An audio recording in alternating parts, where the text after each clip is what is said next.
Good morning, everybody. It's Jenny Peterson, author of The Cancer Survivor's Garden Companion, and this is your wellness tip of the day. 2 questions. Are you in a relationship, and do you like watching movies? If so, this tip is for you. I know. Weird question, right? Okay, so researchers at the University of Rochester in New York have found that they've studied committed couples over a period of 3 years, and they found that they had different control groups that were to do different things, like attend counseling, do nothing, or get this, together watch 5 movies a month. Those couples that watched 5 movies a month together had a separation or divorce rate that was cut in half, 50% less than the others.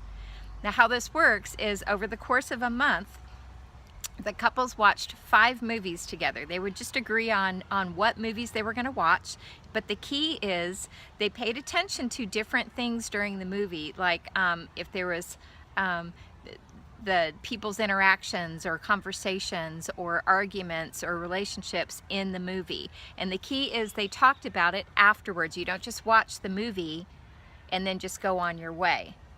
And you also have to watch it together. You can't watch, one of you watches and the other one falls asleep on the couch, or one of you watches in the living room, the other one's watching in the bedroom. Nope, you gotta watch it together, fully together, and then talk about it afterwards. Maybe you talk about it the next morning or the next night, whatever. But after you watch the movie, talk, and it doesn't have to be for an hour. It's not like a book club discussion, but just go over some things like, you know, it was really interesting how they handled that argument, or I remember when we got in an argument like that, or we had that issue and that's how we handled it.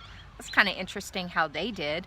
Or, you know what, maybe how the characters in the movie laughed at the problem instead of really getting into it. That was kind of a good thing that they did. Things like that can really help. It also takes the pressure off coming to your spouse or to your partner and saying, I want to talk to you about this because this is really bugging me. Focusing on characters in a movie it's almost like creating a different perspective for yourself, and it's a safe way to have a conversation. Pretty cool, right? So if you're in a relationship, maybe having some problems, maybe not, but like to watch movies, do it together, talk about it afterwards, stay together at a rate of 50% more than other couples who don't do that. So thanks for joining me on the Wellness Tip of the Day, and until I talk with you next time, be well, watch movies, and keep gardening.